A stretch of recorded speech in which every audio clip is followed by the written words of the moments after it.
Welcome to What Is, the show where we dive deep into the mysteries of history, science, and the stuff your weird uncle posts about on Facebook at 3 a.m. Today we're talking about the big one, the ultimate cool story bro of the ancient world, a place that has inspired thousands of books, dozens of questionable documentaries, one very underrated Disney movie, and enough pseudoscience to power a small crystalline city. What is Atlantis? And why, after 2,000 years of finding absolutely nothing, are we still looking for it? Let's start with a reality check. If you mention Atlantis today, people think of Aquaman, blue-skinned people with gills, or maybe a high-end resort in the Bahamas where a buffet costs more than your rent. But the original story of Atlantis wasn't a fantasy novel. It was a political cautionary tale. The year is roughly 360 BC. The man of the hour is Plato. Yes, the Philosophy 101 guy. He's writing two dialogues, the Timaeus and the Critias. Now, Plato didn't write textbooks. He wrote dialogues, which were basically ancient Greek versions of podcasts, where his teacher, Socrates, wins every argument. In these stories, a character named Critias tells a true story passed down from his grandfather, who heard from a Greek statesman, Solomon, who supposedly heard it from an Egyptian priest. Right there, we have a friend of a friend chain of custody that would make a lawyer weep.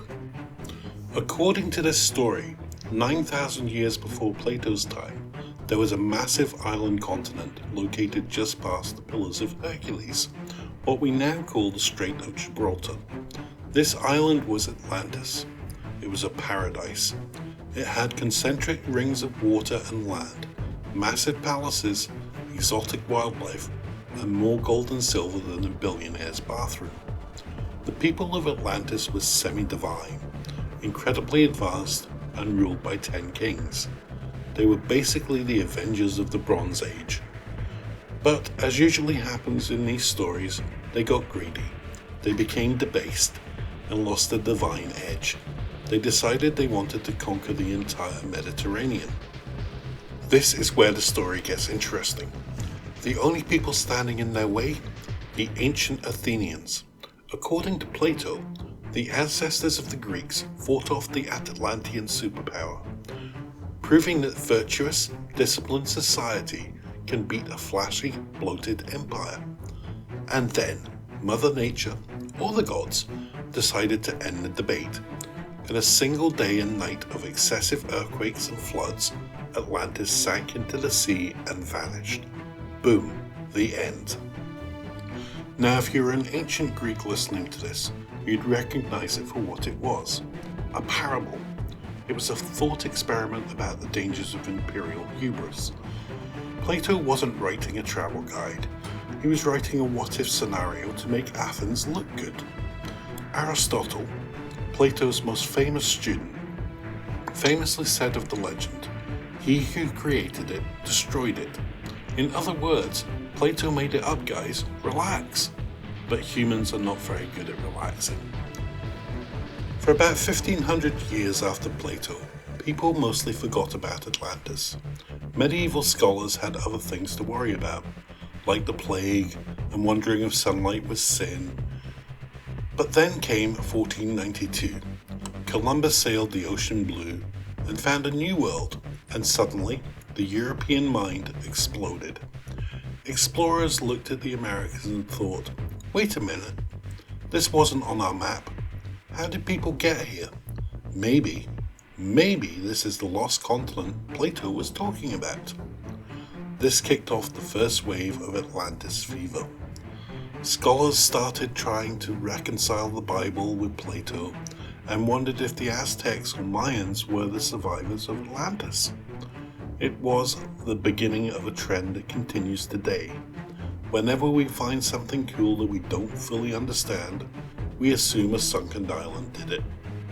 However, the modern version of the Atlantis myth, the one involving crystals, high technology, and lost wisdom, didn't actually start until 1882. Enter Ignatius Donnelly. If Plato is the father of Atlantis, Ignatius Donnelly is the crazy stepfather who owns a laminating machine. Donnelly was an American congressman and amateur scientist who published a book called Atlantis, the Antediluvian World. Donnelly's thesis was simple. Atlantis wasn't a myth, it was a real place, the birthplace of all civilization. He argued that every major achievement in human history, agriculture, the alphabet, metallurgy, pyramids, all came from Atlantis. He claimed that the gods of Greece and Egypt were the remembered versions of Atlantean kings. Donnelly's book was a massive bestseller. It was the Da Vinci Code of the Victorian era. The problem was, Donnelly's science was mostly just a list of coincidences. He'd say, the Egyptians built pyramids, and the Mayans built pyramids. Therefore, they both must have learned it from a guy in the middle of the Atlantic Ocean. He conveniently ignored the fact that a pyramid is just the easiest way to stack heavy rocks if you don't want them to fall over. You don't need a lost continent to teach you gravity. But Donnelly's book changed everything.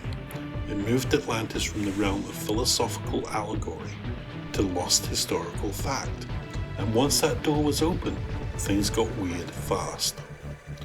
In the early 20th century, Atlantis took a turn into the supernatural. Helena Blavatsky, the founder of Theosophy, claimed that Atlanteans were one of the root races of humanity, and that they had flying machines and psychic powers. Then came Edgar Cayce, known as the Sleeping Prophet. In the 1920s and 30s, Cayce would go into trances and claim to give life readings for people who had supposedly been reincarnated from Atlantis. He described a society with fire crystals used for energy, which eventually overloaded and caused the continent to explode.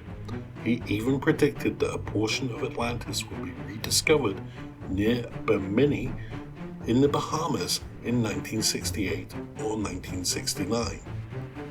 And wouldn't you know it, in 1968, divers found the Bimini Road, a series of rectangular limestone blocks underwater. To the Atlantis believers, this was the smoking gun. To geologists, it was beach rock, a natural formation that cracks in straight lines. But natural geological process doesn't make for good TV special, so the legend grew. So why are we still looking for it? Why do we see new Atlantis found headlines every 3 years? It's because of the candidate game. Since the Atlantic Ocean is mostly a giant mountain range called the Mid-Atlantic Ridge, where tectonic plates are pulled apart, meaning there is literally no room for a sunken continent to hide, people have started looking elsewhere. The most popular scientific candidate is the island of Thera, now known as Santorini. Around 1600 BC, a massive volcanic eruption, one of the largest in human history, blew the center out of the island and likely wiped out the Minoan civilization on nearby Crete with a massive tsunami. The Minoans were wealthy, advanced, and had indoor plumbing. Sound familiar? Many historians believe Plato took the cultural memory of Minoan collapse and moved it back in time and out to the Atlantic to make his story more epic. But that is too logical for the internet. In recent years, the Eye of the Sahara, or the Richat structure in Mauritania, has become the darling of YouTube theory channels. It's a series of concentric rings visible from space. It's roughly the size Plato described. It's in Africa, which is near the Pillars of Hercules if you squint. The problem? It's a geological dome made of rocks that's hundreds of millions of years old, and there's no evidence of a massive canal system or, a sunken city. But looks like the description, and in the world of Atlantis hunting, looking the part is 90% of the battle. Other candidates include the coast of Spain, the North Sea, a place called Dodgerland, Antarctica, and even, I kid you not, the Andes Mountains. At this point, you're probably asking if the science says no, the geology says no, and the guy who wrote the story was known for making up metaphors, why do we care? We care because Atlantis is the ultimate Golden Age myth. As humans, we hate the idea that progress is slow, messy, and prone to failure. We love the idea that once, a long time ago, we had it all figured out. We were perfect. We had clean energy, tall towers, and harmony with nature, and we lost it. Atlantis represents a reset button.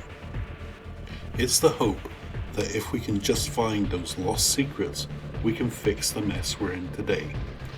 It's a mystery that promises a reward greater than just old pottery. It promises a blueprint for a better world. Also, let's be honest, underwater cities are just cool. Whether it's a sunken volcanic island in the Mediterranean or a beautiful lie told by a Greek philosopher, Atlantis remains the world's most successful ghost story. It's a map of our imagination. Even if we never find a single golden brick, the search itself has taught us more about geology, oceanography, and our own history than the fire crystals ever could. So keep looking. Just maybe don't quit your day job and buy a submarine just yet. If you enjoyed this deep dive into the deep sea, make sure you hit that like button. It helps the algorithm find us, even if we're buried under 1,000 feet of sediment. What do you think? Was Plato just a great storyteller, or is there a city of gold waiting for us at the bottom of the ocean? Let us know in the comments. We actually read them, unlike those ancient scrolls people keep claiming to find. Subscribe to What Is for more deep dives into the world's biggest questions. Until next time, keep your eyes on the horizon and your feet on solid ground. Thanks for watching.